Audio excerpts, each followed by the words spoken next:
October 4 ഈ തീയതിയിൽ തിരുസഭ അനുസ്മരിക്കുന്ന വിശുദ്ധ ഡൗക്തൂസ്, മഹാനായ വിശുദ്ധ അമ്മോൻ, വിശുദ്ധ ഫ്രാൻസിസ് അസീസി, വിശുദ്ധ ഔറേയ, വിശുദ്ധ കേരേമോൻ, വിശുദ്ധ ലൂസിയൂസ്, വിശുദ്ധ കായൂസ്, വിശുദ്ധ ഫൗസ്തൂസ്. വിശുദ്ധ ഫ്രാൻസിസ് അസീസി 1181-1226 കാലഘട്ടത്തിലാണ് വിശുദ്ധ ഫ്രാൻസിസ് അസീസി ജീവിച്ചിരുന്നത്. അസീസിയിലെ ഒരു പ്രമുഖ പട്ടുവസ്ത്ര വ്യാപാരിയായ പീറ്റർ ബെർണാഡിൻ്റെ മൂത്ത മകനാണ് വിശുദ്ധ ഫ്രാൻസിസ്.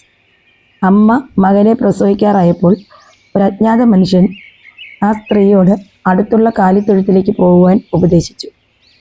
അവൾ അങ്ങനെ ചെയ്യുകയും ഫ്രാൻസിസ് ക്രിസ്തുവിനെ പോലെ കാലിത്തൊഴുത്തിൽ ജനിക്കുകയും ചെയ്തുവെന്ന് ഒരു ഐതിഹ്യമുണ്ട്. ഫ്രാൻസിസ് ഫ്രഞ്ച്, ലത്തീൻ ഭാഷകളിൽ പ്രാവീണ്യം നേടി. അദ്ദേഹം സദാ സന്തോഷനിർഭരനും ഊർജ്ജസ്വലനും നൈസർഗിക നേതൃത്വ ഗുണവും ഉള്ളവനായിരുന്നു. യുവമേളകളിൽ അദ്ദേഹം യഥേഷ്ടം പങ്കെടുത്തിരുന്നു. പിതാവ് ദാനധർമ്മം നിരുത്സാഹപ്പെടുത്തിയിരുന്നതിനാൽ ഫ്രാൻസിസ് ആദ്യകാലങ്ങളിൽ ഭിക്ഷുക്കളെ അവഗണിച്ചിരുന്നു. എങ്കിലും ദരിദ്രരോടുള്ള അനുകമ്പ അദ്ദേഹത്തിൽ അന്തർലീനമായി തന്നെ കിടന്നു. ഒരിക്കൽ പിതാവിൻ്റെ കടയിലിരുന്ന് പട്ടുവസ്ത്രം വിറ്റുകൊണ്ടിരിക്കുമ്പോൾ ഒരു കുഷ്ഠരോഗി സഹായം അഭ്യർത്ഥിച്ചു. ആദ്യം അത് നിഷേധിച്ചു. പിന്നീട് പെട്ടിയിൽ നിന്ന് ഒരു പിടി പണം വാരിയെടുത്ത് ഭിക്ഷുവിൻ്റെ കയ്യിൽ വെച്ചു കൊടുത്തു. ഭിക്ഷുവിനെ ആശ്ലേഷിച്ചു. വഴിയാത്രകളിലും സമാന സംഭവങ്ങൾ ആവർത്തിച്ചിട്ടുണ്ട്. ഭിക്ഷുവായ കുഷ്ഠരോഗിയെ ആശ്ലേഷിക്കുമ്പോൾ വിശുദ്ധ കുർബാന സ്വീകരിക്കുമ്പോഴുള്ള അതേ അനുഭവമാണ് സിദ്ധിച്ചിരുന്നത് എന്നാണ് അസീസി പറഞ്ഞിട്ടുള്ളത്. അക്കാലത്ത് വിശുദ്ധ പീറ്റർ ഡാമിയൻ്റെ ദേവാലയം കേടുവന്ന് കിടക്കുന്നതും താനത് താങ്ങിയിരിക്കുന്നതും ഫ്രാൻസിസ് സ്വപ്നത്തിൽ കണ്ടു. അദ്ദേഹം ഉടനെ വീട്ടിൽ നിന്ന് പണമെടുത്ത് ദേവാലയത്തിൻ്റെ കേടുപോക്കി. പിതാവ് ഫ്രാൻസിസിനെ വീട്ടിൽ വെച്ച് പ്രഹരിക്കുകയും മെത്രാനച്ചനോട് പരാതിപ്പെടുകയും ചെയ്തു. ഫ്രാൻസിസ് അരമനയിൽ ചെന്ന് വിലപിടിച്ച് തൻ്റെ വസ്ത്രങ്ങൾ അഴിച്ചുവെച്ച് അവയും കുടുംബസ്വത്തുള്ള തൻ്റെ ഓഹരിയും പിതാവ് യഥേഷ്ടം ഉപയോഗിച്ചു കൊള്ളട്ടെ എന്ന് രേഖപ്പെടുത്തി. മെത്രാൻ നൽകിയ ഒരു രോമവസ്ത്രത്തോടെ തെരുവീതിയിലേക്ക് ഇറങ്ങി.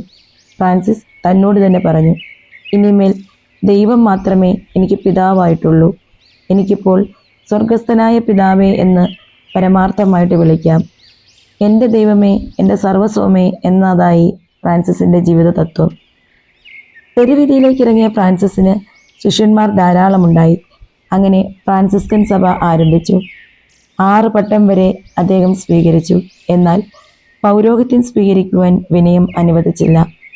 തകർന്നുകൊണ്ടിരിക്കുന്ന ലാറ്ററൻ ബസിലിക്കയെ ഫ്രാൻസിസ് താങ്ങി നിർത്തുന്ന ദർശനം ലഭിച്ചതിന് ശേഷമാണ് ഇന്നസെൻ്റ് 3-ാമൻ മാർപ്പാപ്പ ഫ്രാൻസിസ്കൻ സഭയുടെ നിയമാവലി അംഗീകരിച്ചതെന്ന് ഐതിഹ്യമുണ്ട്. 1224 കുരിശിൻ്റെ പുകഴ്ചയുടെ തിരുനാളിൽ ക്രിസ്തു തൻ്റെ പഞ്ചക്ഷതങ്ങൾ ഫ്രാൻസിസിന് നൽകി. കുമാരി ദാരിദ്ര്യവും ഫ്രാൻസിസും തമ്മിലുള്ള വിവാഹം പ്രസിദ്ധമാണ്. എന്നെ സമാധാനത്തിൻ്റെ ഉപകരണമാക്കണമേ എന്ന പ്രാർത്ഥന, സൂര്യകീർത്തനം മുതലായവ അനേകരെ സ്പർശിച്ചിട്ടുള്ള കൃതികളാണ്. സൂര്യചന്ദ്ര നക്ഷത്രാദികളും സസ്യലതാദികളുമെല്ലാം ഫ്രാൻസിസിന് സഹോദരന്മാരാണ്. അവയും ദൈവത്തിൻ്റെ സൃഷ്ടികളല്ലേ. മരണശയ്യയിൽ സൂര്യകീർത്തനത്തിൻ്റെ അന്തിമവാക്യം കൂട്ടിച്ചേർത്തു, സഹോദരി മരണത്തെ പ്രതി കർത്താവ് സ്തുതിക്കപ്പെടട്ടെ. 1226 ഒക്ടോബർ 4 45-ാമത്തെ വയസ്സിൽ അദ്ദേഹം രോഗബാധിതനായി മരിച്ചു. എളിമയുടെയും ദാരിദ്ര്യത്തിൻ്റെയും മൂർത്തീകരണമായ ഫ്രാൻസിസ് നഗ്നനായി തറയിൽ കിടന്നാണ് മരിച്ചത്.